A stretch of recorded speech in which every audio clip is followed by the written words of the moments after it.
You got to look at those numbers. You just, well, 10%. What state's gone up 10%? Tell me another one. Christy, I'm truly honored to receive your endorsement. Very much so. I appreciate it.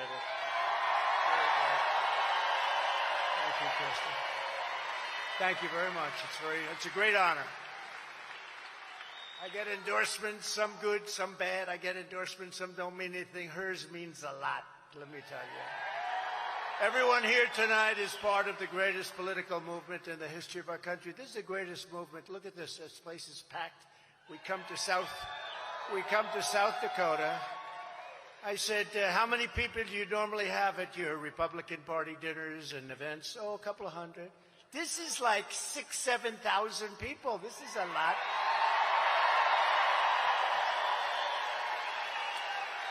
Your chairman is great. We'll talk about him in a second. He's done a fantastic job, but this broke your all-time record. And maybe we'll break it again next year. We'll have to do that. You know, maybe we'll break it.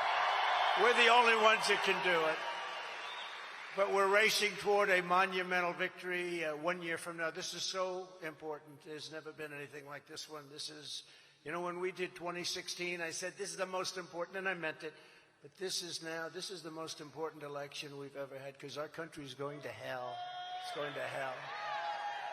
Together, we're going to defeat crooked Joe Biden, the most crooked president in history, the most incompetent president in history. We're going to take back the White House, and we're going to make America great again.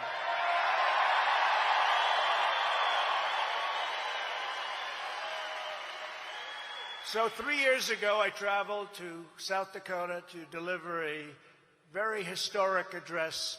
It turned out people love that speech. They always say, oh, that was the best one. You know what? I think that beautiful facade. Is there a better place in the world to make a speech, Christy? I don't think so. Even though you do have the lunatics that would like to chop it up and knock it down, that's not happening. I wouldn't want to be them. Come to South Dakota. Let's do a little number. That is an incredible place, and it's some of the most beautiful pictures I've ever had taken of my family and all of us together. We had a tremendous crowd, and incredible. Then we opened it up for the fireworks, remember? And for a few years, you had the fireworks. And then the Democrats closed it down for the fireworks. I said, why would they do that? Well, how beautiful was that? But think of it, and they closed it down. They were worried about fire, but I said it's all stone and rock. It's hard for rock to catch on fire. No, they just didn't want to do it, but Mount Rushmore is a very, very special place, incredible place. I stood before you at this majestic period of time and a majestic monument itself, and fiercely defended our great American heroes from the Marxist and communist maniacs who were trying to blast them. They would have blasted that incredible work right off the face of that very beautiful mountain. Yet today, under Joe Biden, the Marxists, fascists, and communists are not just tearing down statues. They're tearing down our economy. They're dismantling our borders. They're destroying our laws. They're looting our middle class, mutilating our children. They're mutilating our children. Who would imagine that somebody would say that, and it's true? Desecrating our Constitution and perverting our military. Our military is becoming woke. We defeated ISIS, and now it's becoming woke. Our White House is just a place that's not recognizable, and our highly weaponized Department of Injustice, it's weaponized like never before. Nobody's ever seen anything like this. Under Crooked Joe, you know, I took the word out. I was Crooked Hillary, but now I've given her a different name because I don't like having the same name for it. We have enough words we don't have to do, so I call her Beautiful Hillary. Beautiful. Beautiful. That was a good day a few months ago, but when he did the indictment thing, it was him, you know. This is not an indictment. This is a Biden indictment. There's a big, they say, Trump's under indictment. No, this is a campaign thing that they're doing. But under Crooked Joe, I just thought it was such an appropriate name. All you have to do is take a little look at what's going on. Millions and millions of dollars have been stolen. But our country is being destroyed under this man. But tonight I repeat to you what I said 3 years ago in the shadow of Mount Rushmore. The American people are strong, and we are proud, and we will not allow our country and all of its values, its incredible history and culture to be taken from us. They're trying to take it from us. You see it every day. You see what's going on with your vote in this election. Joe Biden's banana republic. We have turned into a banana republic. We have no borders. We have dishonest elections. We have things going on today. I mean, who wants to have millions of people like an invasion pouring into our country? We have no idea where they come from. They come from jails, and they come from places that you don't want to know about. And they're all over our cities, and they're all over our states. But with your vote in this election, Joe Biden's country, for a short period of time, hopefully just a short period of time, it ends on November 5th, 2024. We have to take care. We have to take our country back. We have to take our country back. America will be saved, and the great nation of Washington, Jefferson, Lincoln, and Roosevelt, they don't want to mention those names, you know. It'll be restored. We will restore our nation. It's never been this low. It's never been this low. If you took the 5 worst presidents in the history of the United States and added them up, they would not have done near the destruction to our country as Joe Biden and the Biden administration have done in a few short years. Nobody can imagine. Nobody can imagine. And no damage has been worse than the disaster known as Bidenomics. You know, he was given that term as a negative, and he liked the way it sounded, so he tried to turn it, because they're all about disinformation and misinformation. You know, one thing with Christie, she tells it like it is. It's right down. There's no disinformation. Sometimes you may be better off doing it that way. It's easier, isn't it, than having to really produce. But they're a party of disinformation. And so he tried to turn Bidenomics into a good thing. It's not a good thing. It's a real bad thing. It was meant very bad, but he liked the sound of the name. You know, he doesn't know too much about what's going on anymore, but he thought it was good. Since Joe Biden took office, cumulative inflation has reached almost 20%. Think of that. Think of it. Over a 2.5-year period, now we're getting up. Can you imagine just a little more than a year, and we can rid ourselves of what's happened to this country. We can bring our country back.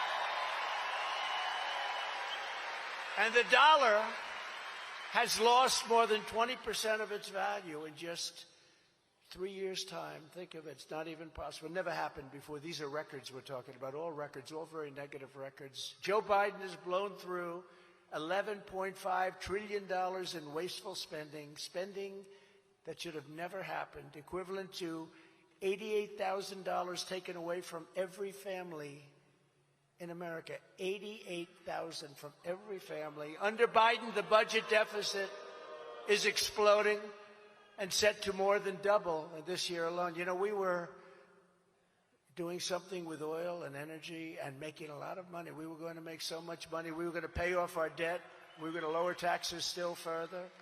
Manufacturing has contracted now 10 months in a row, and monthly job reports have been revised downward every single month of 2023. Every single month they've gone down.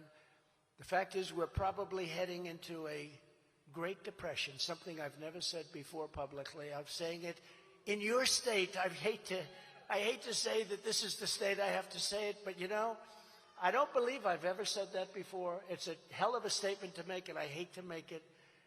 The only question is whether or not it'll be during the remaining months of the Biden administration. If it's going to happen, let it happen then.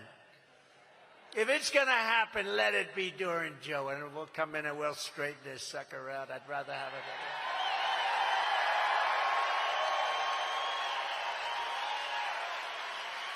Or will the next president have to bear the brunt of what Biden has done to our country? He's done such damage to our country. And I don't want to be the next Herbert Hoover. You know who Herbert Hoover was, right? The Great Depression. He was the president during the beginning of the Great Depression. But I won't let that happen. I will never let that happen. That I can tell you. During Biden's first 30 months in office, just 2.1 million new jobs have been created nationwide. Now, they have a different wrinkle on it. And the wrinkle is so off that even the fake news back there said that he can't get away with that. No, he makes up these stories, you know, like there's a picture of a fighter jet. I used to be a fighter jet pilot. Then there's a picture of a truck. I used to drive a truck. And then there's a picture. Just everything. This guy. The worst is, did you ever see his golf swing? He said he's a 6 handicap.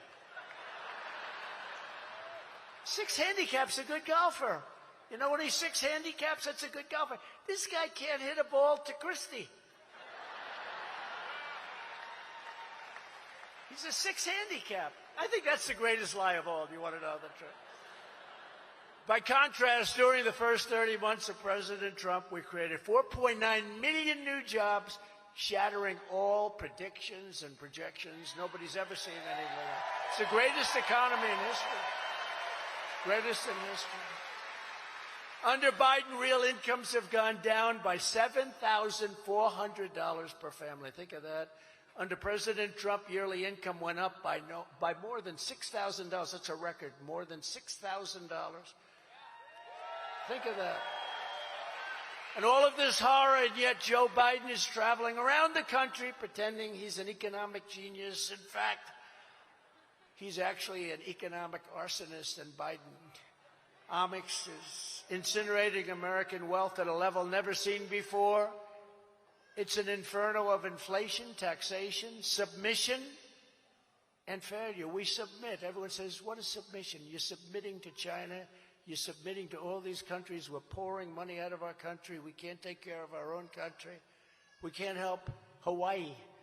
But we send billions and billions and billions of dollars to other countries. The choice in this election is between a Biden economic bust, and it's going to happen, and it's going to be ugly, or a Trump economic boom. We had it booming like never before. This was the most successful economy in world history. We had the most successful. Everybody was happy. African Americans, Asian Americans, Hispanic Americans, men, women, people with degrees from the great Wharton School of Finance, from Harvard, from MIT, people with no degrees at all. Everybody had jobs. Everybody was happy. Now you're given phony numbers because far fewer people are looking for jobs. So they throw around, although it just went up, but they throw around 3.5, 3.6, 3.7%. But it's a different group of people. They're looking for jobs, but many of them aren't looking for jobs. So it's a fake number. Crooked Joe cares only about enriching his own family. I care about enriching your family.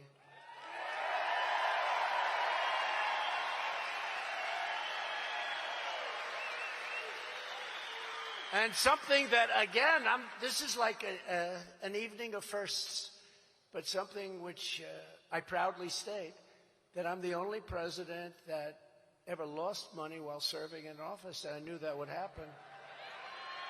I didn't know it was going to be that much. That's a lot. I lost a number of billions. But I knew it was part of the game, and that's what I intended. I didn't intend. I could have made a fortune. Oh, I could have gone to these countries and made deals. You know, I put things in trust. I said, my kids are going to run it. I said, don't do deals outside of the country. Don't do this. They were going, Dad, can we do something? They said, no, you know, I'm president. We have a higher standard. And then I come out and I watch this Biden stuff. They go to make deals with countries that it's just the craziest thing I've ever seen. And I got to give credit to Jim Jordan and Jamie Comer and all of these guys because they found things that nobody thought could be found. But it cost me billions of dollars, and it's been worth every single penny of it. Because I'm working for you. I'm not working for me. That I can tell you. I could have made so much. I could have. Sir, we'd love to do a deal in Saudi Arabia. Sir, we'd love to do a deal here and there. We'd love to do a deal. I really can't do that. I'm president. Biden would do it. So we just, we did it right. We did the right thing. And I do it exactly That way again, I will do it that way again. Look, we have a very short period of time. I'll do it that way. I even gave away my salary. Does anybody say that I gave away my salary? No. They used to call every month, did you give it away this month to people? Yeah. And, you know, you have to give it to various agencies, actually. Did you give it away? If I ever said no, it would have been, when I say yes, we did, I never read anything about it. If we would have said, no, we didn't, there would be headlines. But it was an honor. It was all an honor. If you want the Bidens to make millions selling out America to China, Russia, Ukraine, while your savings go up in flames, and that's what's happened, how are your 401ks doing, you know, as an example? Then vote for Crooked Joe. He's Crooked Joe. You know, we used to call him Sleepy Joe, but I think Crooked Joe is a better name. Crooked Sleepy, Sleepy Crooked. No, I think it's better. It's more appropriate. If you want better jobs, higher wages, an affordable American dream, then you must vote for your favorite president, Donald J. Trump.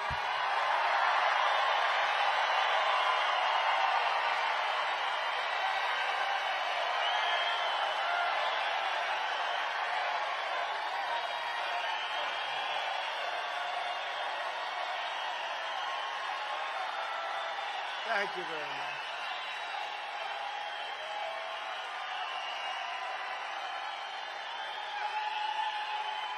Thank you very much. I wish those cameras would turn around. You know, you've heard me say this. It's very seldom. I go to arenas, and we sell out these arenas, and they're great. But I wish the cameras would show it. I wish they'd show it. It would actually be good for their ratings. It's a positive, not a negative. You know, when I first started, we started in actually 2015, and it would go into an arena, it would be packed, and everybody was enthusiastic. By the way, never have we had the enthusiasm that we have now. Never. We've never had this enthusiasm. And we had record enthusiasm in 2016. In 2020, we had more. We did better in 2020 than we did in 2016. Got millions and millions more. But we've never had the enthusiasm that we have now. But I used to say early on, I'd say, you know, it's a shame. I'd go home, and our great First Lady would say to me, how are you, darling? I said, could I ask you, did you watch the speech? Yes. And she's tough, you know. I'd say, how did I do? Well, I didn't like your hair. Oh. I didn't like the way your hair looked. I said, oh, that's not good. But I said, how did the crowd look? Well, you couldn't tell except for the noise. You know, the noise, it's obviously not 200 people shouting. Remember, Joey couldn't fill up the 8 circles, and then he supposedly won. The fake news would used to have to come. They'd come down and they'd fill in those 8 circles. But I'd say, how'd you like the crowd? Well, they never show the crowd, but I could tell it was a very big crowd by the year. It's like your great football team. It's like, well, you can tell. She could tell.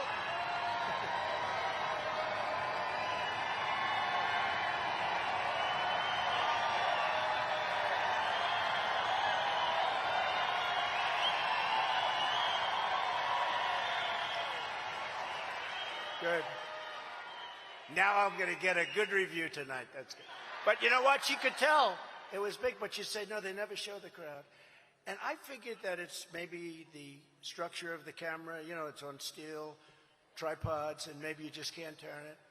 And then we had a couple of embarrassing moments where people ended up fighting in a corner or something, and that camera turned around like a pretzel. They wanted to show that. So that was my theory. It couldn't do it because structurally, you know, it's very stiff and you can't turn it. But boy, when those guys started fighting in the corner, which was a bad thing, when they started fighting in the corner, I have never seen a camera like that. They got every angle. So I realized that wasn't working. But they won't show. I would love it if the press would turn around the cameras and show this incredible.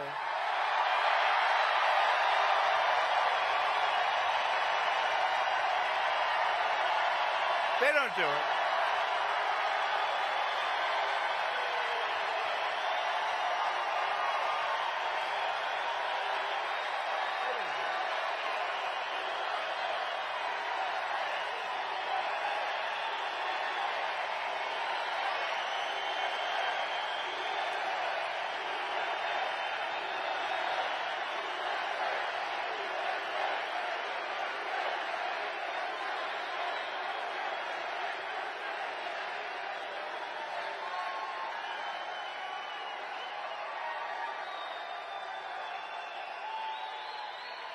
They don't do it. Did you see that? They don't do it.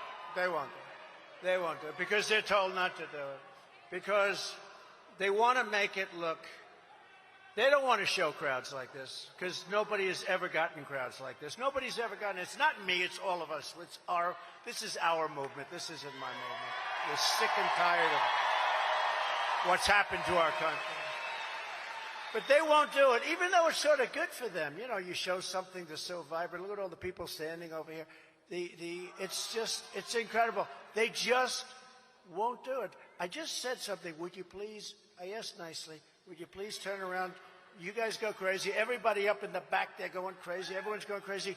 Those cameras, I didn't see one of them even make an effort to turn around.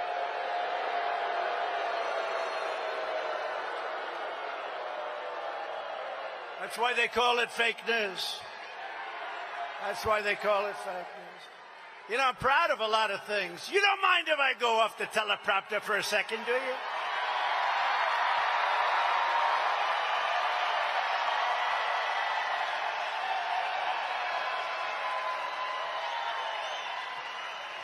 Better than I thought. Now, we like when we go off the teleprompter, don't you agree? Remember at the beginning, I used to do it without teleprompters. I didn't know what to tell. I said teleprompter, but you have to, because when you go on the teleprompter too long, no matter how good you are, it's called the boring time. Boring. But we've had an incredible time with this country. We have such potential.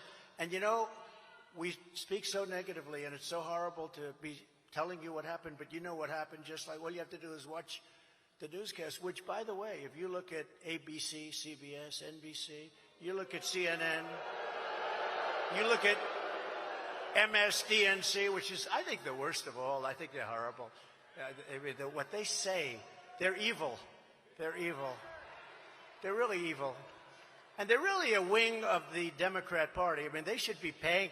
Somebody should report that for campaign contributions, because it's so bad. What they say is so nasty, so horrible. You know, you don't want your family to watch it. How about me? I hear I'm going to be indicted. I said, indicted? I never learned about that at the Wharton School. Indicted?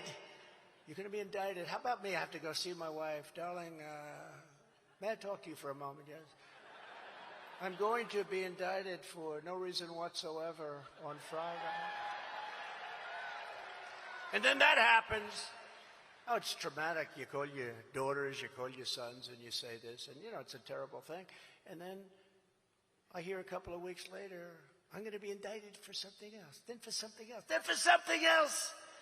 And now they're saying, don't indict him anymore, because they lost credibility. But how about that? You go 4 times to tell your kids. And even the lawsuits, it's all inspired. All inspired. No, these are sick people. These are people that are actually sick. I mean, and they're just destroying our country. And if we don't take it back, in 24, I really believe we're not going to have a country left. There's not going to be anything left. And you see it less because, you know, you're here in this great state. And I heard Christie use that term, flyover, but it's flyover, and everybody admires you when they're looking down. They'd like to be here with you because they know what's happening on the West Coast, and they know what's happening on the East Coast. And it's not pretty. So the people that are smart, they say, there's no more flyover. We're coming right here to South Dakota or other places. I mean, you don't see what's going on other than the news, and the news really covers it up. They don't show the main networks. They don't show what's going on the border. It's peanuts. What they show is nothing compared to the facts. This is an invasion and a destruction of our country, and they don't want to show it because they want that crooked guy to be reelected if he makes it to the starting gate. I don't know if he's going. And, you know, I used to treat him with a modicum of respect because I have respect for the office of the presidency, and I would never talk the way I talk now. But when they indicted me for nothing, for free speech, I said the election was rigged and stolen, which it was, and everybody knows that. Everybody knows it. Free speech.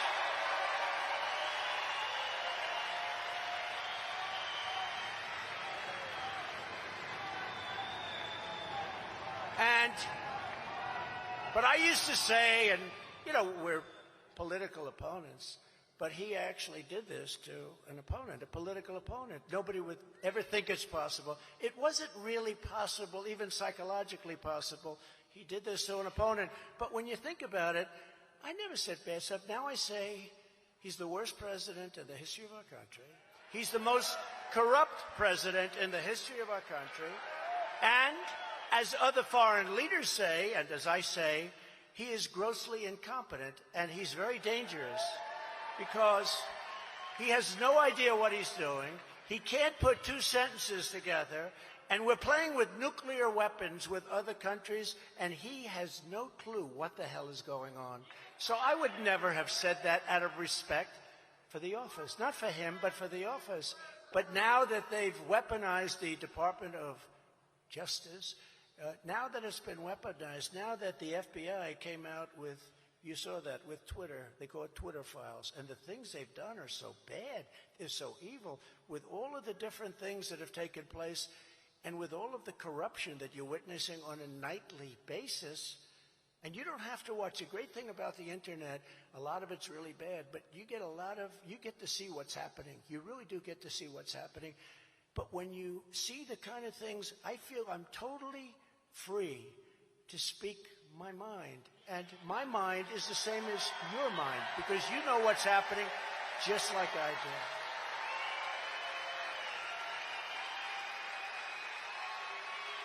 But we will, because they won't, because they don't care about South Dakota, that I can tell you. But we will stand up for South Dakota workers, and we will stand up for South Dakota farmers. Nobody's ever taken care of the farmers like President Trump. As your president, I took on communist China like no administration in history, bringing hundreds of billions of dollars, as you know, pouring into our treasury, hundreds of billions. They didn't like me too much. Actually, I think I got along very well with them, considering what we were doing, but what we were doing was fair. When no other president had ever gotten literally 10 cents. They never had 10 cents. We got hundreds of billions. I gave our farmers, out of the money that we got, $28 billion. That's why I say your state, Iowa. I'm going to Iowa tomorrow. I said somebody, and I don't like to say it too often because I don't believe in doing that, or I knock on wood. I have a lot of wood. This is a real wood. A lot of these things are plastic. This is the real deal. But, you know, I don't like saying things like nobody else could do this, nobody else. But nobody else could have gotten you $28 billion for your farmers. And I said to the people of Iowa, I said to the people of Nebraska, we're represented very well, Charles, I said, we can't possibly lose, because I got the farmers $28 billion from China. Nobody else would even think about it. Nobody else would think about it. And I'll just tell you, you know, a guy who was very disloyal because I got him elected, so I call him Ron DeSanctimonious. He strongly opposed my protection for our farmers. I protected our farmers very simply. And by the way, those farmers got big checks. Any farmers in here got big checks? Yes? Yes. Oh, he's happy. But that goes to the people, that goes to the workers, it goes to everybody. But we had $28 billion. I said, nobody else is going to be able to do that. I said, there's no way I'm going to lose farm states. But very simply, DeSantis sided with the communists in China, and he fought very hard that this not take place. He also opposed Medicare, and he opposed a thing called Social Security. Remember this about a politician.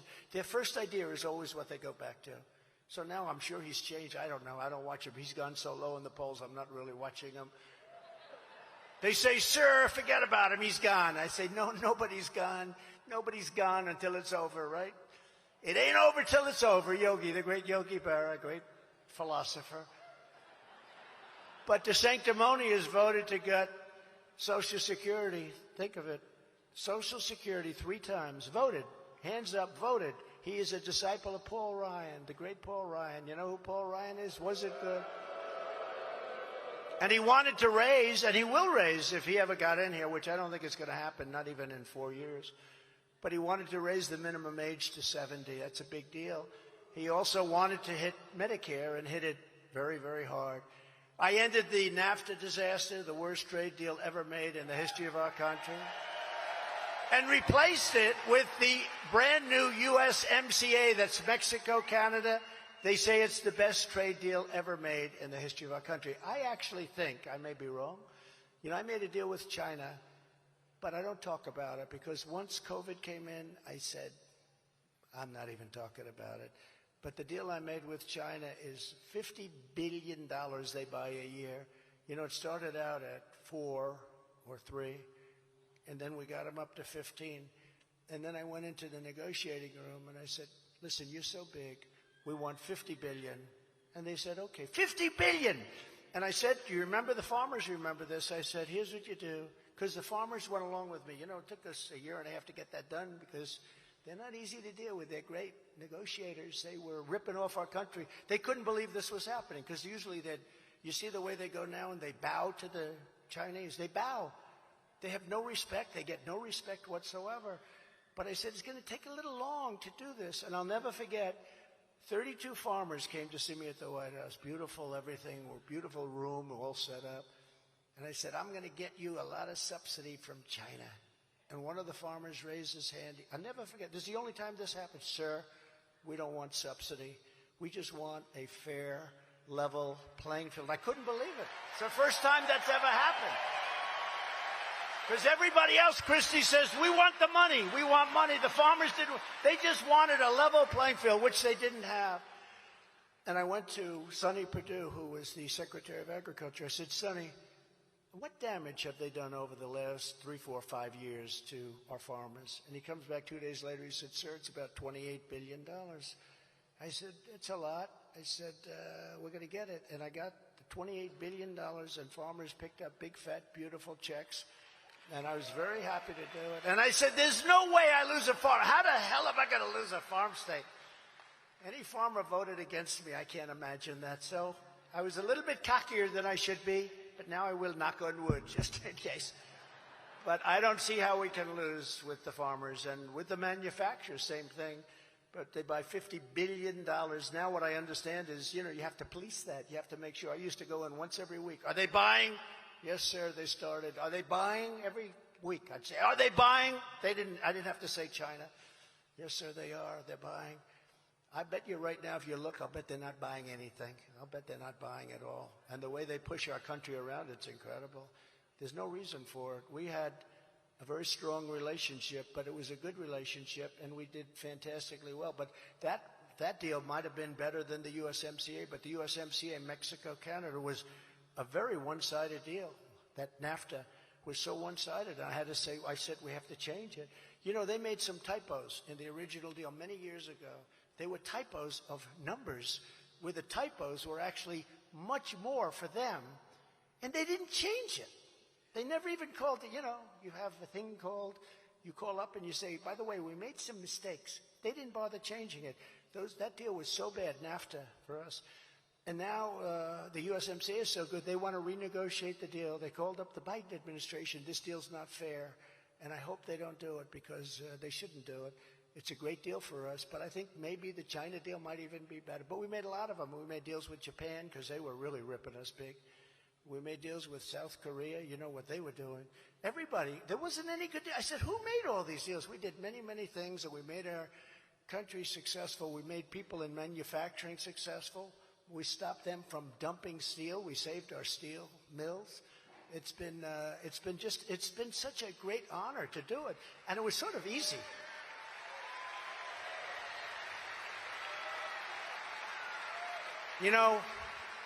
Prime Minister Abe of Japan, who was, as you know, assassinated, a great guy, who's a friend of mine, I went to him, I said, listen, Shinzo, this is so unfair, the deal that you have with America.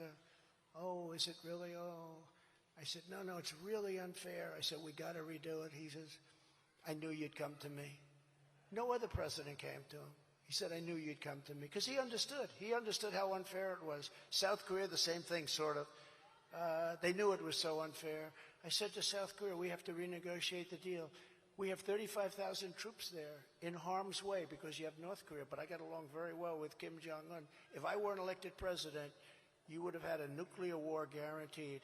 if Hillary Clinton went in or Obama in some form, maybe the form would be Biden, you would have ended up in a nuclear war. We got along after the first month or two when it was rather tough. You remember? Little Rocket Man. And he said, I have a red button on my desk. And I said, I have a red button too. Mine's bigger, better, and mine works a lot stronger than yours.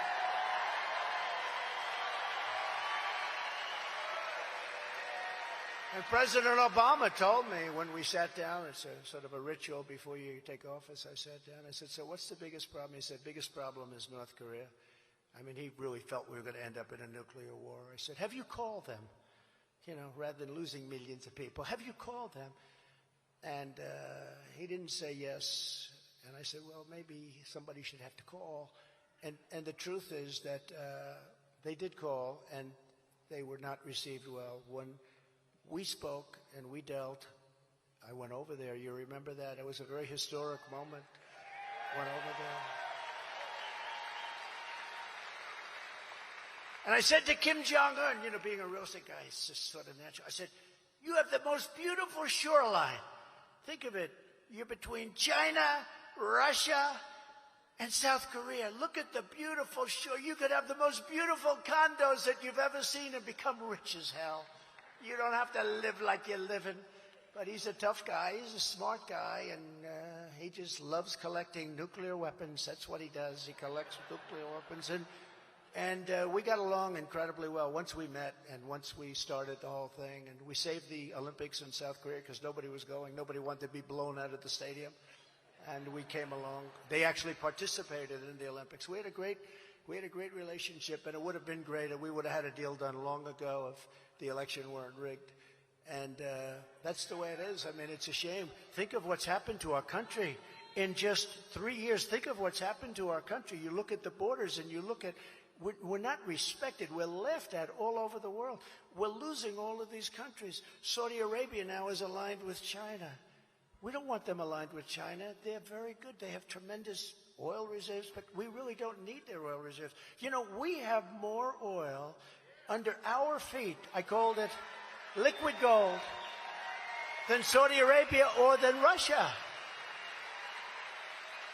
And you know what we do? We get it from Venezuela. They won't take it.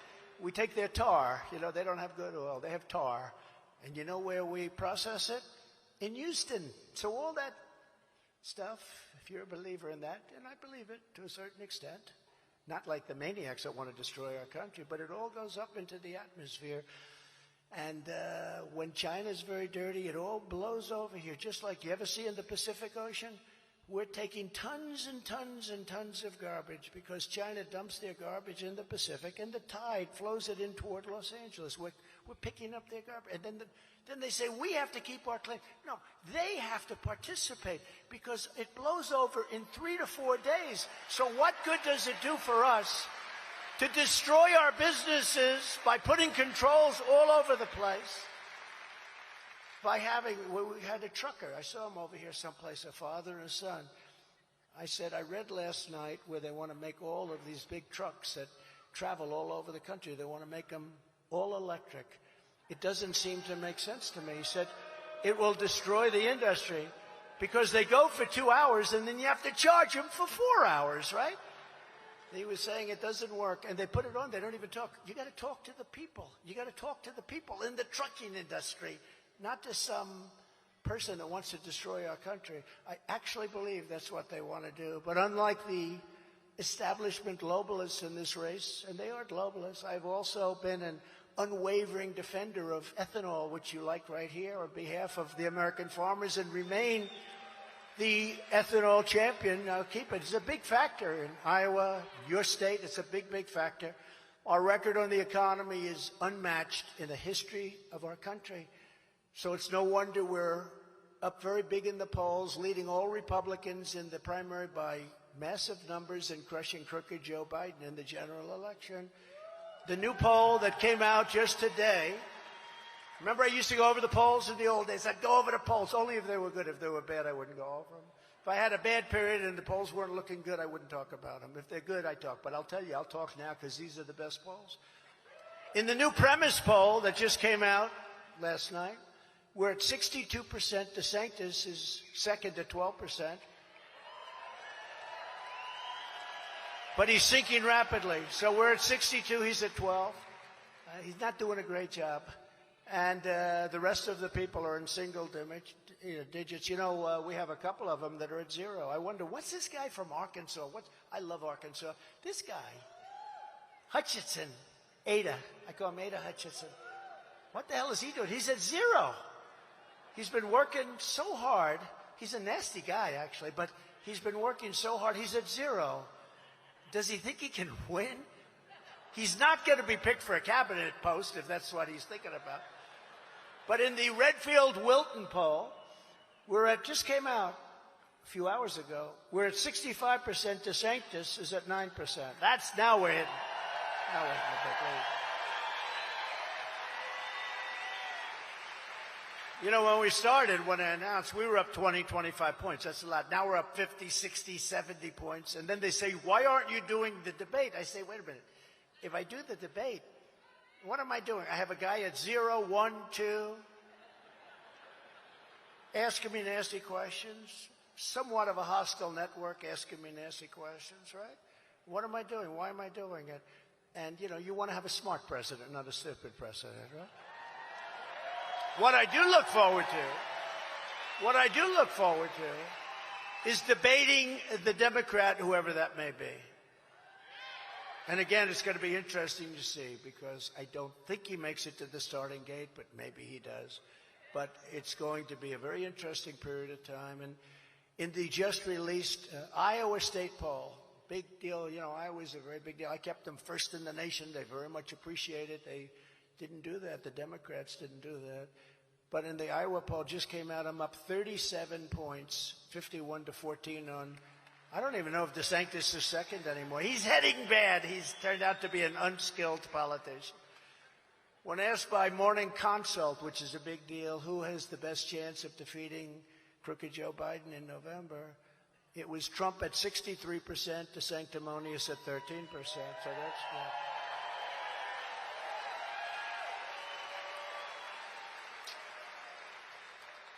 And Christie and her incredible, by the way, he's an incredible guy. Her husband is an incredible guy, and I appreciate you putting up with everything in the world of politics. It's, I don't know how the hell you do it. Incredible guy, wonderful guy.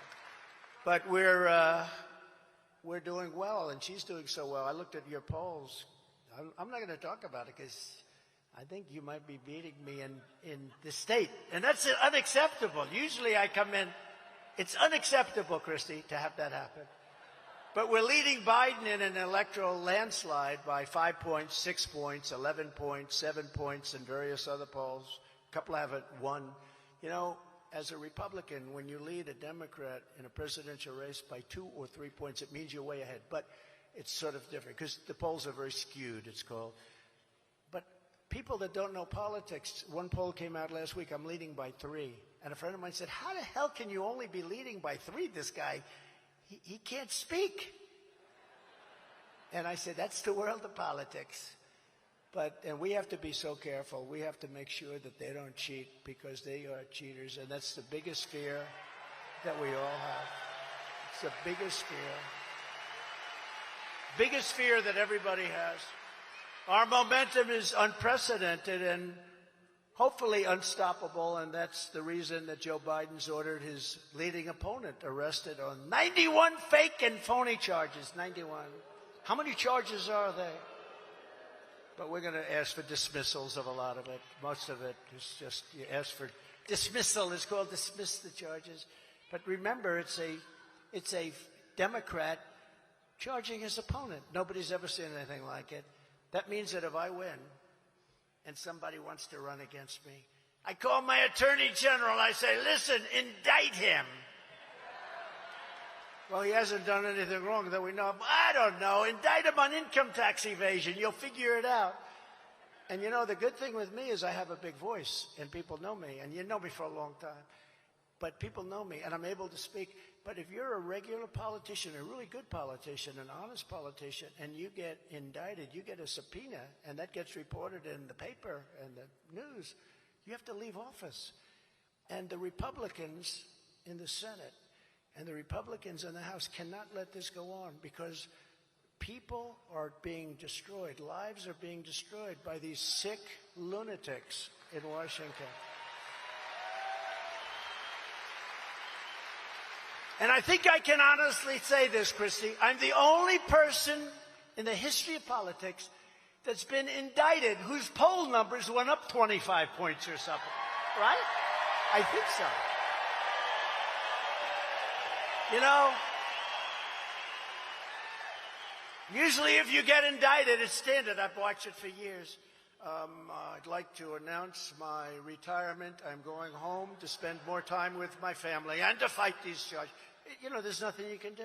But fortunately, I have a big voice, and people know, for better or worse, you know what the hell you're getting, right? But you're getting somebody that loves you and that's going to fight for you. That I can tell you. But you're witnessing the most corrupt and blatant weaponization of law enforcement our country has ever seen, and they're doing it for a single reason: election interference. Because with these indictments comes bad publicity. Now, my case is unusual, but maybe at some point that switches. You know, you go with these people and they're sick, and they say this and that, and you have to prove. But it's incredible. But if you take a look at what they do to the publicity of a person, and I know numerous people over the years that I've really thought were honest in many cases, and they were literally out of politics in a matter of hours. Some of them literally quit immediately upon getting served with a subpoena. That won't happen with me. So we did. Thank you. By the way, and I say this more to the country than to this great state, because we have some states that are very close. This is not close. What did I win by this state, Christy? Like a lot. 28 points or something. So you're very forgiving, right? No, but you have others where it's closer, and you got to be very careful. But you have to get out, and you have to fight like hell, because these are dirty players, and what we have to do is we have to take back our country. We have to straighten that whole situation out.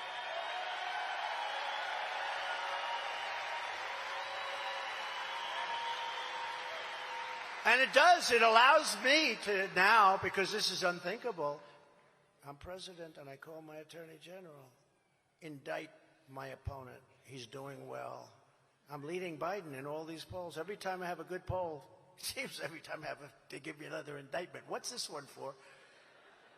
But if you're the president, you're the chief law enforcement officer of the country. You remember the fake impeachments. We had impeachment hoax number 1 and impeachment hoax number 2. There were 2 fake impeachments. One was over a phone call that turned out to be exactly right. Exactly right. But what you do is you make it impossible for people to win an election. It's called election interference at a level never seen before, and we have to stop it. But if they're allowed, what will happen, whether it's me or anybody else, if they're allowed to do it, that means that the Republicans are allowed to do it, and then you get into this situation which is really very bad and very dangerous for our country. Nobody thought a thing like this could happen. We did great in 2016 and we won. We did much better in 2020 than we did in 2016, getting many millions more votes, and we're going to do even better than we've ever done before in 2024. I feel that. I mean, I see it.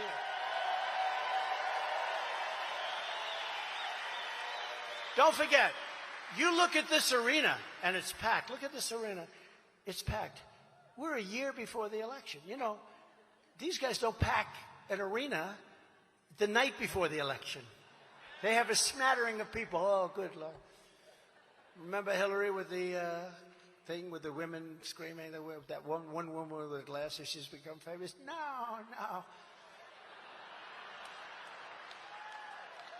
That was the most beautiful stage I've ever seen. By the end of the evening, it didn't look pretty. They rigged the presidential election 2020, and we're not going to allow them to rig the presidential election of 2024. Okay. We won't have a country. We won't have a country.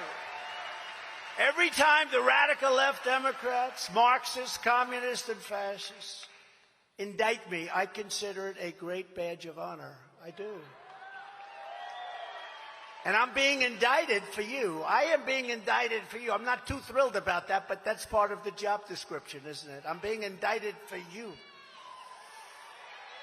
This battle is for every patriotic American who Joe Biden and the radical left has spied on.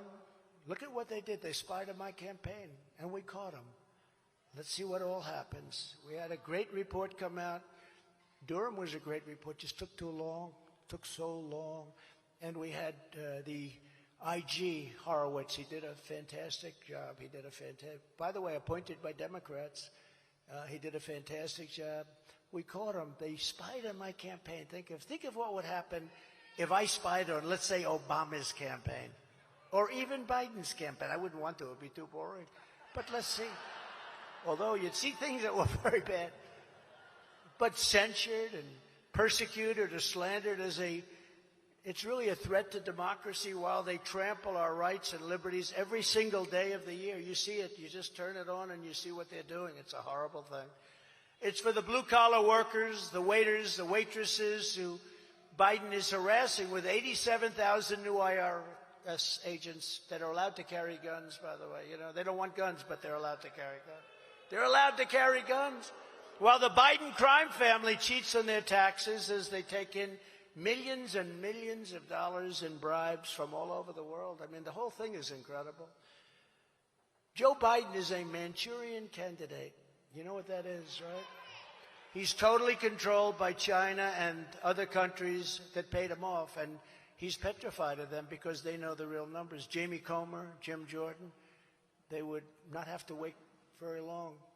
They could give him a list where the money came from, how much, and that's why I think he's acting so weak with so many countries. It's for the pro-life Christians and others who Joe Biden has thrown into jail, facing 10, 15, and even 20 years in prison for protesting and free speech, while Antifa and other groups burn down cities, kill people, go free, and don't even in many cases get prosecuted. So this battle that we're in is a battle for all of us, and it's for history. This is historic. This is a big moment in our country because we're either going to go one way or the other. And if we go the other, we're not going to have a country left.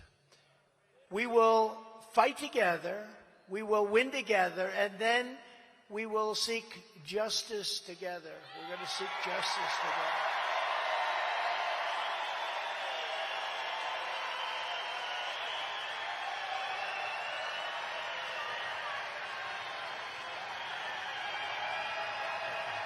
Thank you. Thank you.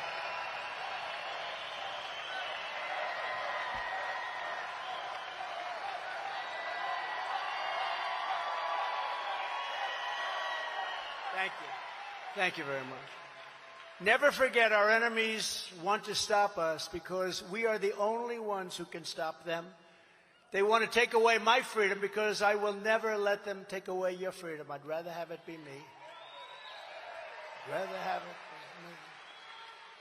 A friend of mine, very smart, very tough. He said, President, could I ask you a question? What? How do you take it? Every day you get another indictment? You never had anything like this? I said, no, I didn't. I said, I don't know. You just have to take it. I'm doing it for a lot of great people. And I said, second of all, do I have a choice? Do I have a choice? I don't think so, right? Because we have to do it. We did the greatest job ever, and now we have to finish it off. We're going to finish it off. We're going to do a job like we can make this country number one. Right now we're a laughed-at bunch of fools. The world thinks we're a bunch of stupid fools because we're led by a man who should never, ever have been allowed to be in that position. He's in a position that he should have never been allowed to have. And in the end, they're not after me. They're after you. I'm just standing in their way, and I do proudly stand in their way. And I promise you this. If you put me back in the White House, their reign will be over, and America will be a free nation once again. We're not a free nation now. We're a terrible, I don't think there's ever been a darkness around our nation like there is right now. I mean, you take a look at Afghanistan, that horrible moment in history. I was with a lot of the families the other night at one of my places, and they're incredible people. They'll never be the same. They're never going to be the same. That was so unnecessary, the way we got out. I was the one getting us. I think we would have been out sooner. We would have been out with dignity and strength. You don't take the soldiers out first. You take the soldiers out last. Took the soldiers out. The rest was a field day for these people. And they would have never done that. You know, we didn't lose one soldier in 18 months. Not one soldier. Not one soldier. And Biden actually in a speech admitted that, and they gave him hell. Don't say that. That's a good thing about Trump. No, we didn't lose one soldier in 18 months, think of it, over in Afghanistan with the Taliban. And it's so sad to see. I was with these people. They're great people. They show me pictures of their sons, daughters. One came up, sir, you had to know my son. He was so good at football. He was a quarterback, sir. He could throw the ball. There's a mother. He could throw the ball so far. Could I tell you about a game that was played? You know, we have a rival. It's a local school, and they were very tough. And my son threw the ball, and he kept throwing it, and so far, I wish you could have seen it. And I just let her talk. And it was just tough. I don't think the people can ever be the same. So much of that. And they were treated so badly by our government and so badly by this man that doesn't have even a clue. He's looking at his watch. The bodies are coming in. He's going, huh. He doesn't know what the hell it says anyway, huh. It was so horrible to see the whole thing.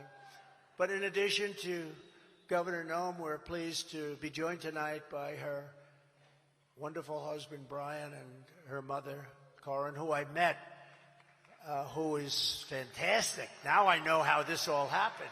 Could you please stand up, please? Corin, Brian, thank you.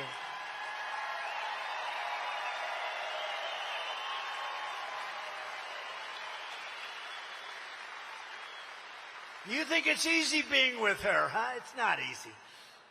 They're incredible. Two incredible people. Gotten to know them. Lieutenant Governor Larry Roden has been terrific. Really terrific, wherever he may be. Thank you, Larry. Attorney General Marty Jackley.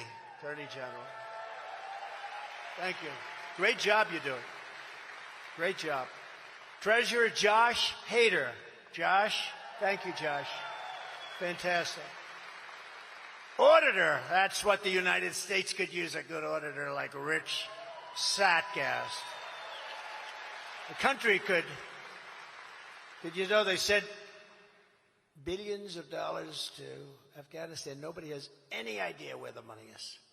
Rich, that wouldn't happen with you, right? He'd know every penny. I don't know, maybe not every penny, but think of it. We've put in $200 billion. And Europe, which is approximately the same size economy if you add it up, but which is obviously much more affected by that whole situation, would have never happened, by the way.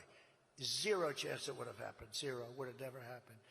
And I'll get it done, too. I'll get it negotiated done, but it would have been a lot easier. All those dead people, all those cities that are in ruins, just in ruins. But when you look at that and you look at what happened, this is something that should have never, ever happened. But Europe is in for $20 billion. We're in for $200 billion. Why?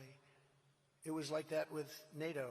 I said, you're not paying your bills. The United States was paying close to 100% of NATO. So they screw us on trade, and then we have to protect them militarily. I said, that doesn't work. And I got them to put up hundreds of billions of dollars in one meeting.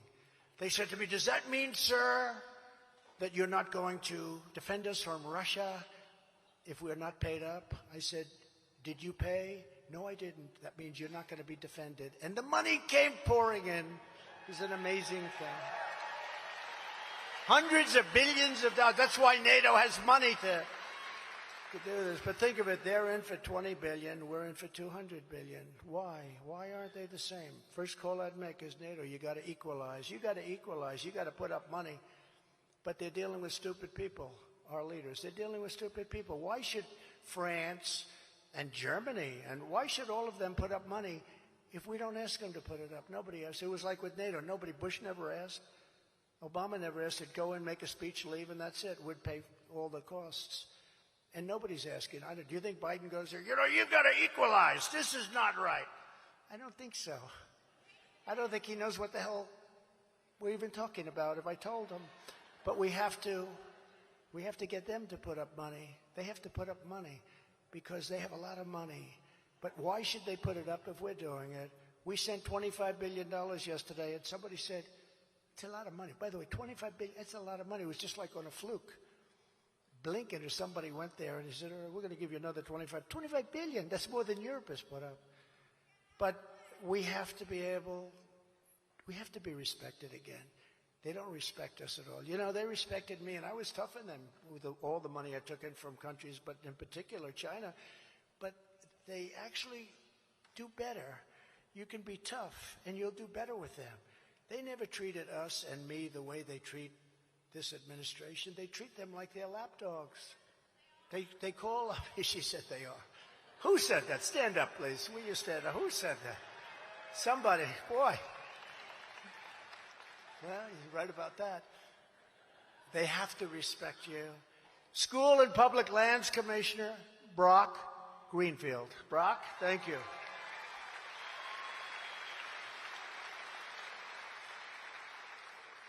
Is China buying any of that land, Brock? No, he says, no, sir. Public Utilities Commissioner Christy Fegan. Thank you, Christy. Great job. A very special guy. This guy is tough. I mean, he's great. He broke every record tonight. He never thought he'd see a thing like this happen because it's true. What Christy said, a lot of the people turned it down. I don't turn down. I come back to the people that love me. I come back. They turned it down. And if they did come, you'd have a crowd of about 100 people. But he knew what he was doing. He went to Christie. He said, do you think you can get Trump? And they called me, and I said, let's do it. Let's break every damn record for South Dakota. He's your GOP chairman, John Wick, and he's doing a fantastic job. John, great job. Great job. Thank you very much, John. A man who's also doing something very special, Rapid City Mayor Jason Solomon. Jason. Thank you, Jason. A friend of mine and one of the most respected people in the Senate. He's a great guy, Steve Daines. Where's Steve? Where is Steve? He is doing some job, and he's my friend. We need more Steve Daineses in the Senate because the Senate has to get a lot tougher. Steve knows that. They got to get a lot tougher in the Senate. It's sad what's happening. And a man who was my first person. He's just outstanding. That's all I could say. He said, I put him in 6 months before I ran. This is 2015 now. I said, what do you think? And they were doing polls, and it looked like I was doing well, beating people. And he came in and said, sir, I'm telling you, you're going to win. I said, really, you think? And every day he'd come to my office, sir, you're leading, you're winning, you're leading. This poll is unbelievable. Look, I don't even know if it was a real poll. He just kept saying, you're unbelievable, sir. It's the most incredible politician I've ever seen. I haven't even started yet. And he got me a little bit excited. And then I started seeing the country wasn't doing well. And I said, you know what? Corey Lewandowski, I think what we're going to do is we're going to run. And he's a great guy and a very smart guy and a wonderful person and a friend of everybody. Corey Lewandowski. Where is he? Where is he? It's true. Were they real polls, Corey? You better tell me. Oh, he said no. He said no. I have a feeling that might be true. Thank you, Corey. Great guy. With the help of many of you in this arena, in 4 short years, we achieved more than any administration in the history of our country. We have to. And I say that all the time, and the fake news doesn't even correct me. We've done so many things. We became energy independent for the first time in history, and soon would have been energy dominant for the first time ever. Making billions and billions of dollars, rapidly paying down our staggering $34 trillion in debt. We're going to pay it down so fast. And reducing your taxes still further. I gave you the largest tax cut in the history of our country. larger than the Reagan tax. We created the most secure border in U.S. history, built nearly 500 miles of border wall, got Mexico to give us 28,000 soldiers. You know, they always say, oh, he didn't get Mexico. I got Mexico to give us free of charge 28,000 soldiers. While we were building the wall, we built almost 500 miles. You know what my critics say? Oh, but it wasn't all new. No. If there was an old 2x4 laying in the ground that's 50 years old, where they would take it and throw it away, would put in a brand new wall, they'd say, that was a renovation. That wasn't. No. These people are sick. But we built almost 500 miles. Then we were going to add another 200 miles, and we had it all done. You saw what happened, and would have taken them 3 weeks to put it up. We had the bad result in the election. Would have taken 3 weeks, and we would have, every hole would have been plugged. And we built the exact wall that the Border Patrol, they're incredible. Brandon Judd is incredible. Tom Homan is incredible. We have incredible people, but and they want to do their job. It's you know, they could sit back and they could just not do anything. They really want to do. They love the country. They want to see it happen. But we got Mexico to put up billions and billions and billions of dollars in 28,000 soldiers protecting our border. We had the best record ever in the history of our country, and that included human trafficking, mostly in women, a horrible thing. You think of it as an ancient, horrible situation, but it's bigger now because of the internet. It's this massive, massive business, much bigger than it was 100 years ago and 200 years ago. It's horrible, but we had it to the lowest point it's been in decades, and we had drugs down to the lowest point they've been in decades. And we got Mexico to give us all those soldiers. For all those people that say this was much more money than I was going to get Mexico to pay, they gave us 28,000 free. Now, I did tell them, listen, if you don't do that, we're going to tariff all the cars that come into the United States at a level like has never happened before. We would love to give you 28,000 free soldiers.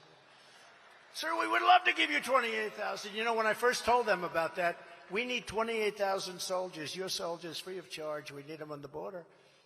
And they looked at me like, are you kidding? Then I said, no, we have to have it. No, we won't do that. I said, yes, you will. You will do it. I'm telling you, you will. And we had a person at the State Department, a woman who was great. She was dealing with Mexico for 25 years. Sir, he'll never do it. She was very good, but she was never able to get anything. But she said, he won't do it. They won't do that. And I said, yeah, they will. Then when I met with the representative, the top guy, I said, yeah, we want 28,000 soldiers. He said, we're not going to do that. Why would we do it? You're going to do it. You're going to do it. He said, no, we're not. I said, yes, you are. Here's the story. I'm signing this document right now. On Monday morning, this was a Friday night. On Monday morning, everything you send into the United States, we're going to have a tariff on of 25%. And that's more money than your 28,000 soldiers will ever cost in a million years. Sir, I'd like to leave this room right now and make a phone call. I'll be back in 5 minutes. I said, you can do that. He came back. Sir, it would be our great honor to supply you free of charge 28,000 soldiers.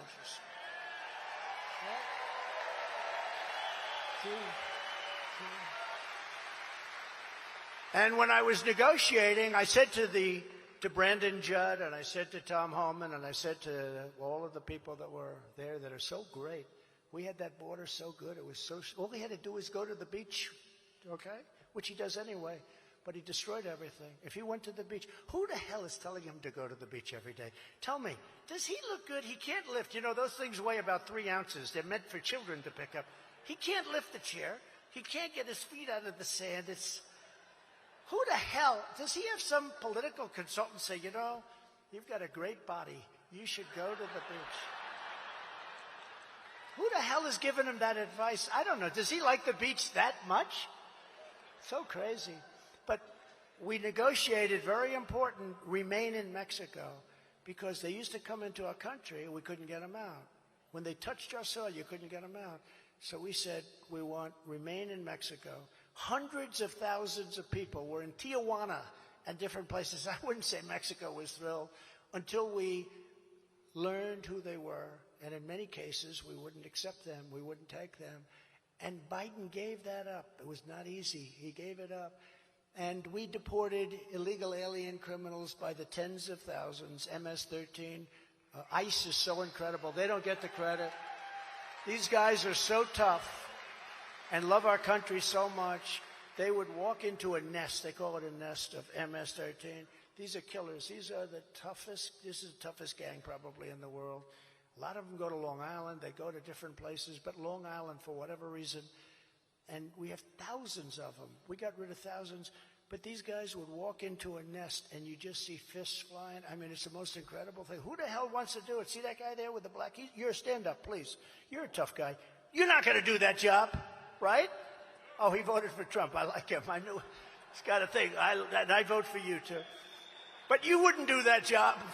I wouldn't do the job either. But these are tough people, and they love our country. And they were taking them out. They used to call it a paddy wagon. They were throwing them in, and they were taking them out by the thousands out of our country.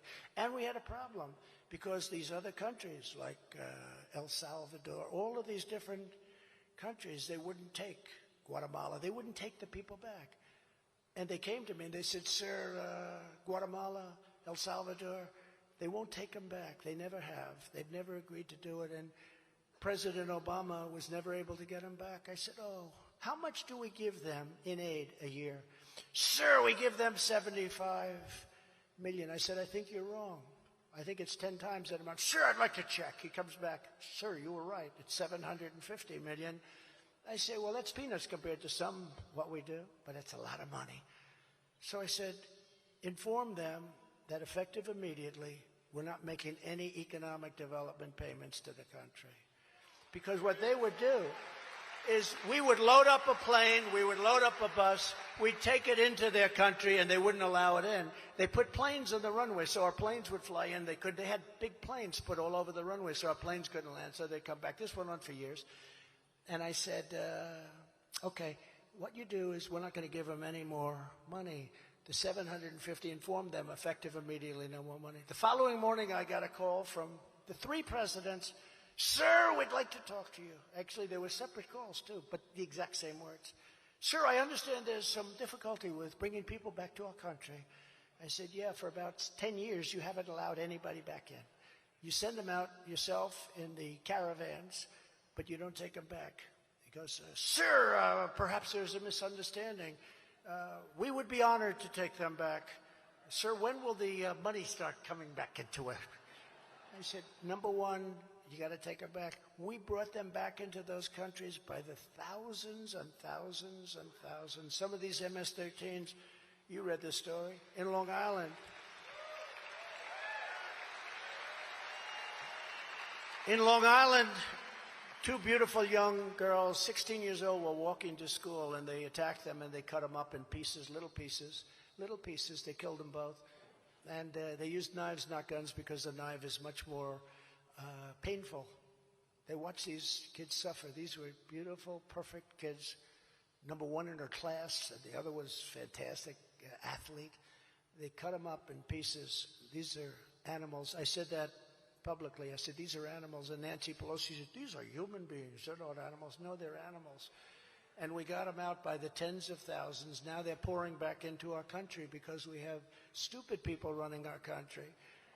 We appointed over 300 federal judges and 3 great Supreme Court justices.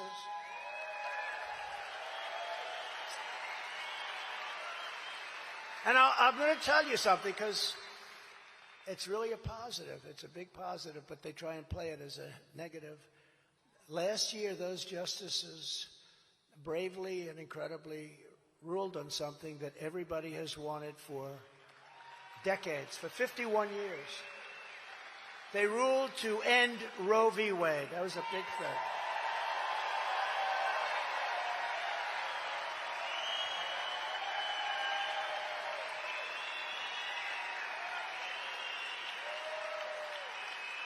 And it's probably cost us politically, because the other side got energized. And, you know, they're the radicals, not the pro-lifers. But now pro-lifers have a tremendous power to negotiate. They have a power. You had no power to negotiate, because with Roe v. Wade, you couldn't negotiate. They could do anything they wanted.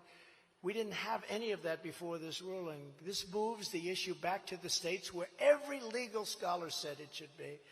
And like President Ronald Reagan, good man, But like Ronald Reagan before me, I support the 3 exceptions for rape, incest, and life of the mother. I support. Not everybody does.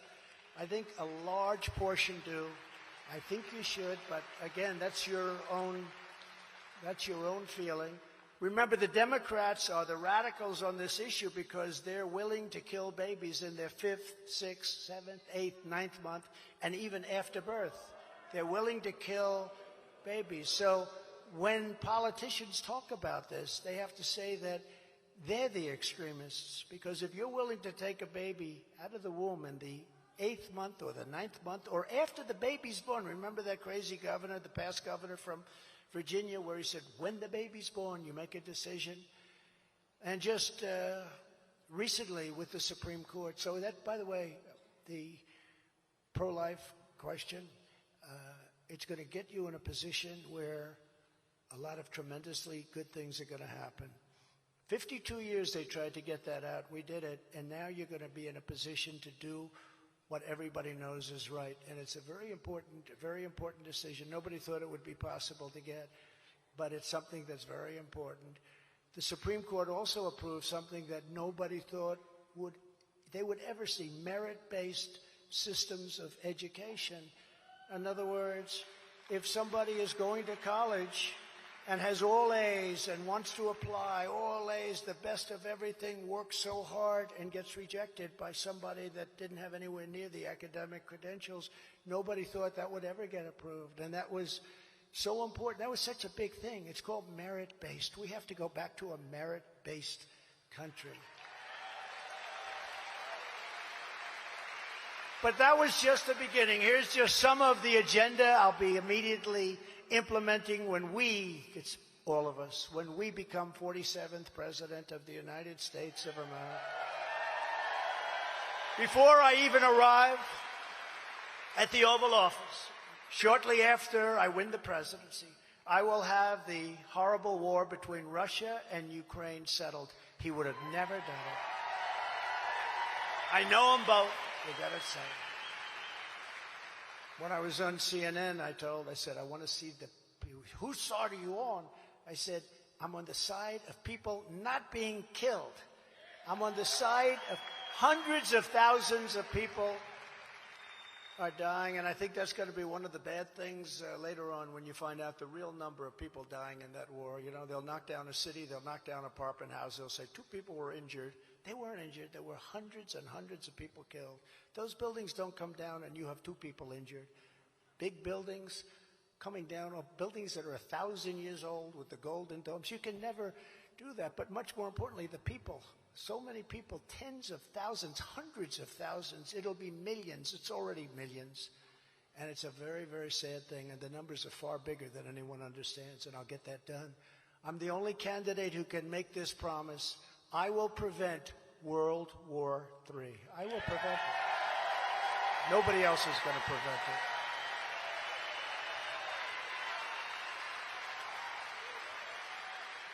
Nobody else is going to prevent it. And this will be a war like no other. This is a nuclear war. If you have World War III, it'll be a nuclear war. And this won't be army tanks going back and forth shooting at each other. This will be levels of destruction that nobody's ever contemplated or thought of before. I will totally obliterate the deep state. We started that. We were doing so well. Then COVID came in. And we'll fire the corrupt bureaucrats who have weaponized our justice system and destroying our country. To stop the Marxist prosecutors who release rapists and murderers while persecuting Republicans, conservatives, people of faith, I will direct a completely overhauled DOJ to investigate every radical DA and AG in America for their illegal, racist, and reverse enforcement of the law. I will immediately terminate every open borders policy of the Biden administration. We will seal up our borders like they were when they took office. Week after week, we're watching as Joe Biden's deadly border betrayals take precious, innocent lives.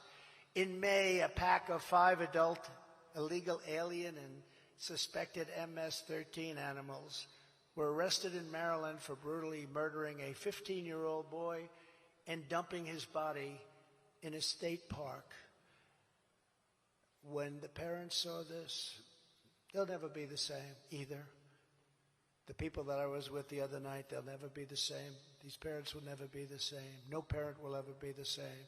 Just last month, a savage illegal alien who was released into our country by Joe Biden and his crazy, weak orders, and there are no orders, was arrested for raping an 11-year-old girl and strangling her to death after she was raped. Shortly before she was murdered, she texted her father that someone was knocking at the door. He arrived home from work and found his daughter's body stuffed in a laundry basket under her bed. These vicious Biden border killings must end, but it's only going to get worse because they're letting people in from prisons, from mental institutions. They're letting some of the worst people in the world in. And I tell you, I've met a lot of your law enforcement tonight. We have the greatest people in the world, law enforcement. They know how to do their job. We have to let them do their job. When I'm reelected, we will immediately commence the largest deportation operation in American history. But we cannot wait until 2025 to begin stopping this horrible invasion. This is like a military invasion. They're killing hundreds of thousands of people between the drugs that are coming in, the people that are coming in, the crime. That's why tonight I'm calling on congressional Republicans to ban Joe Biden from using a single tax dollar, no taxpayer money, to release or resettle illegal aliens into the United States, starting on the government funding deadline of September 30th.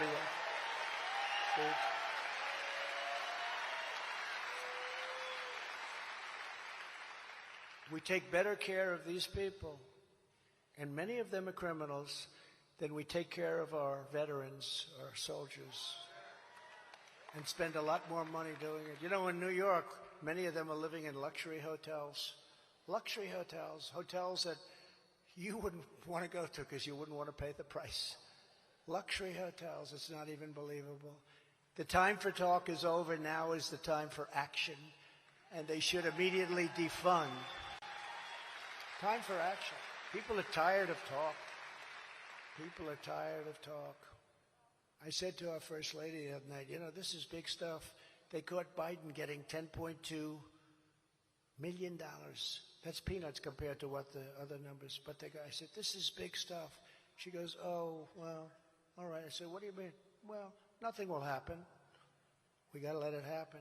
And I tell Steve and everybody, you got to take care of, I mean, our country is being fleeced and robbed by people that have gotten away with things that nobody should be allowed to. And a lot of the Republicans, and they're great people, and great people just period. Democrats too, they feel it. Things should happen to take care of this. When she went, oh, that's good, nothing will happen. And a lot of people feel that, right? A lot of people feel that. We can't have that. And I hope that's why Steve and his friends, because he's got some great ones over there, but I hope the Senate gets tough, because the House has been working hard, but the Senate under this guy, Mitch McConnell, has been a disaster.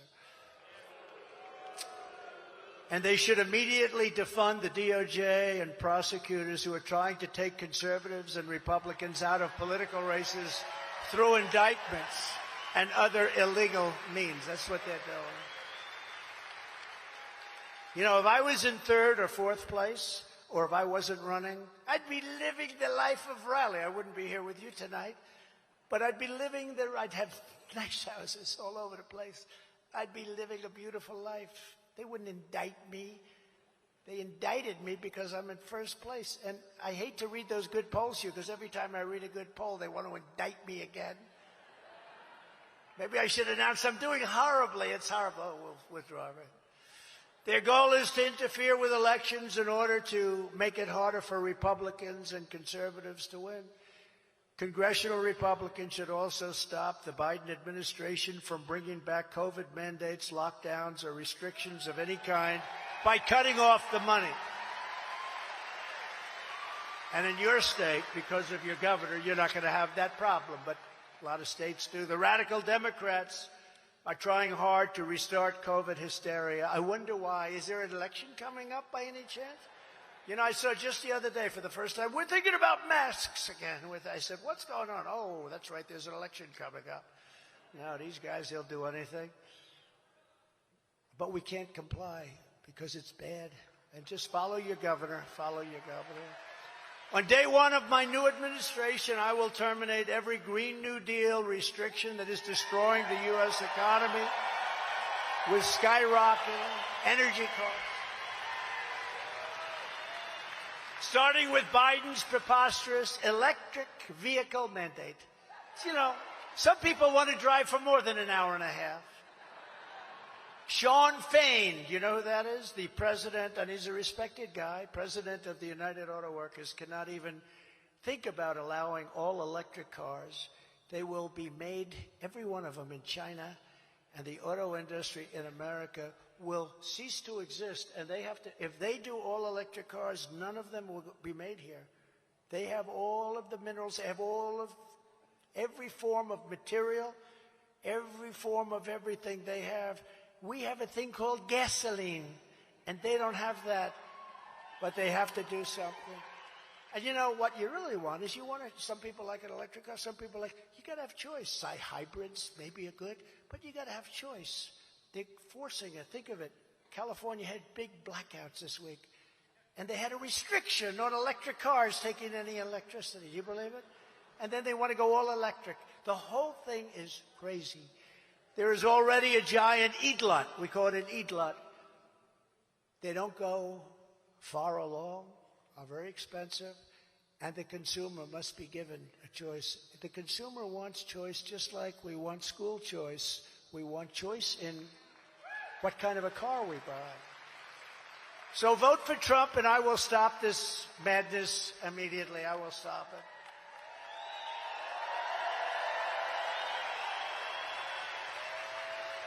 And, you know, when you think about it, Mexico and Canada love Biden. They love this idiotic policy. That's so good for them. They won't follow suit. And save Michigan and all of the other auto states because the American consumer just is not interested in doing this. They're not going to do it. They're all over. It's a glut. They call it an e-glut. But we have to save the American consumer is what we really have to save. I will revoke China's most favored nation status. They have a trade status, most favored, because they say they're a developing country. Well, you know what? We're a developing country, too. We have to redevelop because our country's gone to hell. And we will ban China from buying up America, including American farmland, which you know something about. On day one, I will sign a new executive order to cut federal funding for any school pushing critical race theory, transgender insanity, and other inappropriate racial, sexual, or political content on our children. And I will keep men out of women's sports. I will sign a law prohibiting child sexual mutilation in all 50 states. Now think of it. Could you imagine 10 or 15 years ago having some politician, hate to use that term, but I guess that's what I became, never really wanted to be a politician, but that's what I became, I guess. But could you imagine saying, I will stop child mutilation? Who would think of this? Child mutilation without parental consent. Can you imagine if you made that statement 10 years ago, they'd say, is this guy crazy? But that's what you have to do. We'll stop child mutilation. And can you imagine having to say that I will also we are going to restore the Trump ban on transgender in the military. We had a ban on transgender.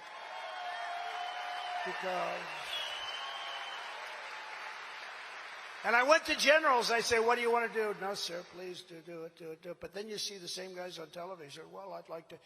They just, it's very sad. You know, I had a ban, and tremendous amounts of drugs are necessary, a lot of other things. You're not allowed to have drugs in the military, so just there. And I love everybody. I mean, I love everybody, but it's not something that works, as people will tell you, as generals will tell you, as people in the military will tell you. So I had a ban, and immediately they released that ban. And, you know, it's not a good situation. Just as I did for 4 years, I will fully uphold the Second Amendment. The Second Amendment is under siege. And I will secure our elections. Our goal will be one day voting with paper ballots and voter ID. That's all we should have.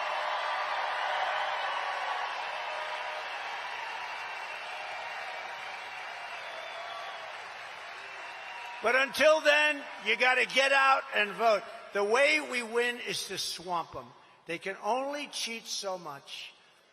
And, a lot of people say, oh, vote early, go vote early, vote Tuesday. They had a vote in Arizona where many of the machines were broken, the Republican machines, of course, for Carrie Lake, who's a wonderful woman. But they had a vote, and they got there on Tuesday, and they stood in line for hours and hours and hours because a big percentage of the machines were not working. Terrible thing. This is what we must do to restore our country to greatness. Together we are taking on some of the most menacing forces and vicious opponents our people have ever seen. We've never seen anything like it. But no matter how hateful and corrupt the communists and criminals we're fighting against may be, you must never forget that this nation does not belong to them. This nation belongs to you. It belongs to you. This is your home. This is your heritage. And our American liberty is your God-given right. We can't let anybody take it away. From Sioux Falls to Rapid City, from the Black Hills to the Badlands. What are the Badlands? Explain those Badlands. That's a hell of a name. I live in the Badlands. Actually, the inner cities are the Badlands, right? I'll bet your Badlands are very nice. And from the open skies of the Great Plains to the majestic banks of the wide and beautiful Missouri, you stand on the shoulders of some of the toughest, freest, and fiercest people ever to walk on this earth. Like her, like him, like so many. This state was built by strong South Dakota men and proud South Dakota women who braved the snow and the rain and the hot and the cold, the dangers and the diseases to head west and settle their families on the great frontier. Life was hard and it was tough, but they were Americans, and this was to them God's country. I fully understand it. Fully understand it. This is God's country. South Dakota is the state where Lewis and Clark discovered the awesome splendor of the American West. It's where fearless American workers carved their heroes into the face of Mount Rushmore. Think of that. It's where generations of hunters and trappers, cowboys, ranchers, miners, farmers, workers, and craftsmen helped build America into the greatest nation in the history of the world.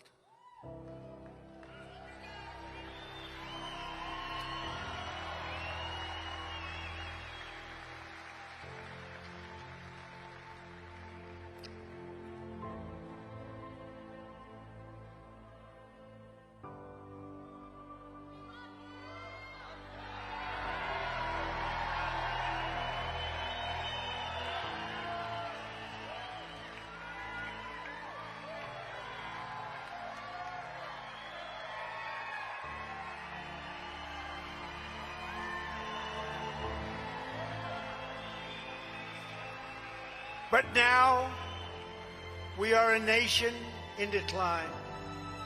We are a failing nation. We are a nation that has the highest inflation in 50 years, where banks are collapsing and interest rates are through the roof. Likewise, we are a nation where energy costs have reached the highest in our history, where we are no longer energy independent or energy dominant as we were just a short number of years ago. We are a nation that is begging Venezuela and others for oil. Please, please, please help us, Joe Biden says. Yet we have more liquid gold right under our feet. than any other country in the world. We are a nation that just yesterday heard that Saudi Arabia and Russia will be reducing their output of oil and substantially increasing the price. And we met that threat by announcing that we no longer will be drilling for oil in large areas of Alaska. We are a nation that is consumed by the radical left's Green New Deal. Yet everyone knows that the Green New Deal is fake and will lead to our country's destruction. We are a nation whose leaders are demanding all-electric cars, despite the fact that they can't go far, cost too much, and whose batteries are produced in China with materials only available in China, when an unlimited amount of gasoline is available inexpensively in the United States, but not available in China. And now we are a nation that wants to make our great army tanks all electric, so that despite the fact that they will not be able to go very far either, few pollutants will be released into the air as we blast our way through enemy territory. And also, we are a nation who wants to make our jet fighters with a green energy stamp, losing 15% efficiency, but allowing us to keep our enemy's atmosphere clean of pollutants while we attempt to knock out their planes all over the skies. We are a nation that ended oil exploration and production in the U.S. just as the price of oil reached an all-time high. What other country would do such a thing as that? We are a nation that surrendered in Afghanistan, leaving behind dead soldiers, American citizens, and $85 billion worth of the finest military equipment in the world. And we are a nation that allowed Russia to devastate a country, Ukraine, killing hundreds of thousands of people, and it will only get worse. It would never have happened with me as your president, and for 4 straight years, it didn't happen. And China with Taiwan is next. We are a nation that has weaponized its law enforcement against the opposing political party like never seen before. We've got a Federal Bureau of Investigation that won't allow bad election-changing facts to be presented to the public, and which offers $1 million to a writer of fiction about Donald Trump to lie and say it was fact, where Hunter Biden's laptop from hell was Russian disinformation, and the FBI knew it wasn't, but 51 intelligence agents said it was. And they knew it wasn't also.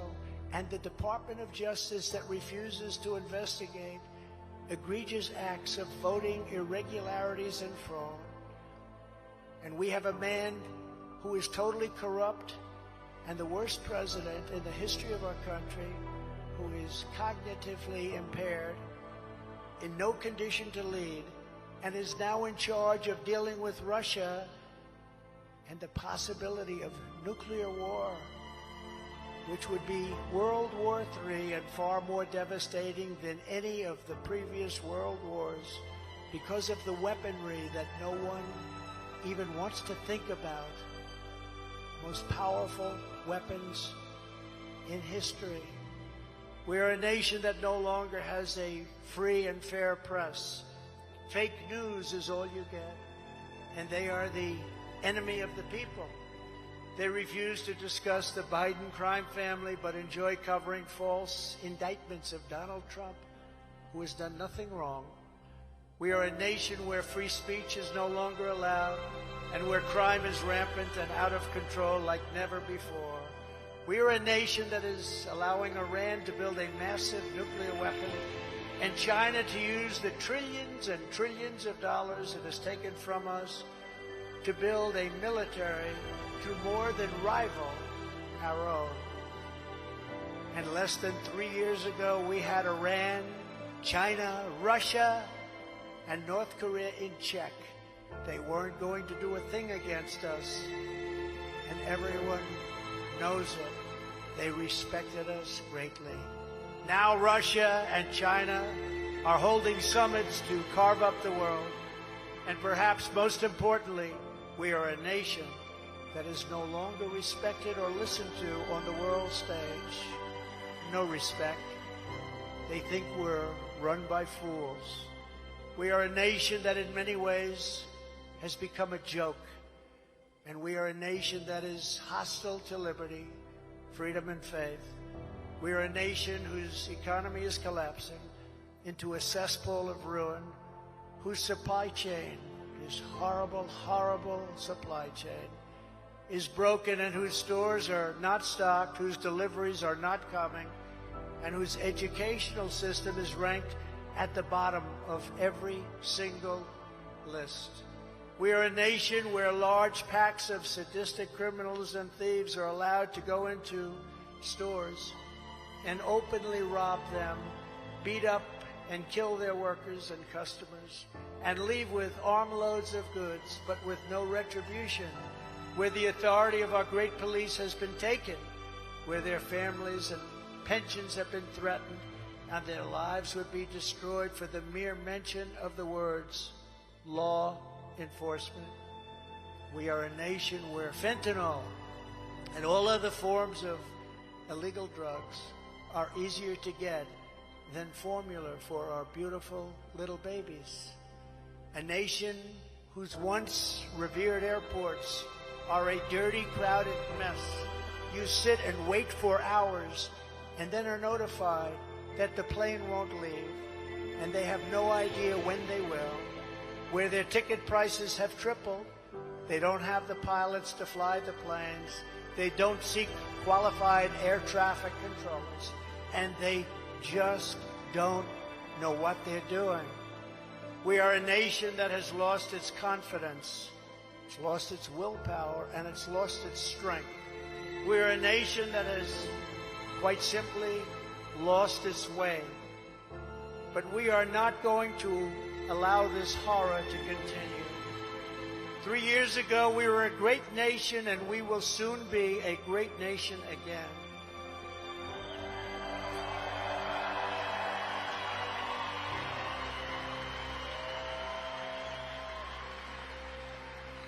It was hard-working patriots like you who built this country, and it is hard-working patriots like you who are going to save our country.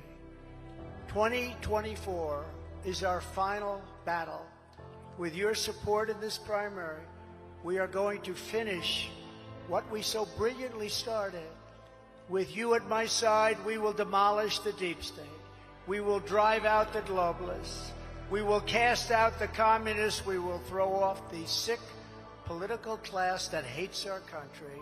We will rout the fake news media, and we will drain the swamp once and for all.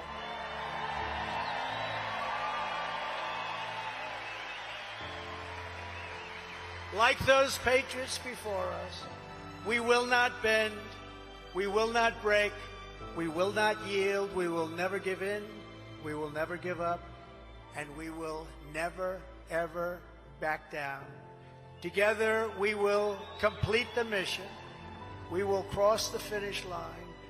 We will evict crooked Joe Biden from the White House, and we will take back this country with a righteous and magnificent victory on Election Day 2024.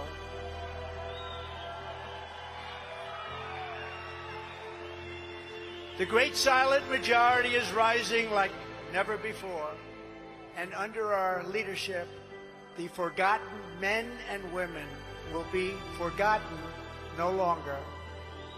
We are one movement, one people, one family, and one glorious nation under God. And together we will make America powerful again. We will make America wealthy again. We will make America strong again. We will make America proud again. We will make America safe again. And we will make America great again. Thank you. Thank you, South Dakota. God bless you. God bless you all. Thank you. Thank you very much.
To welcome.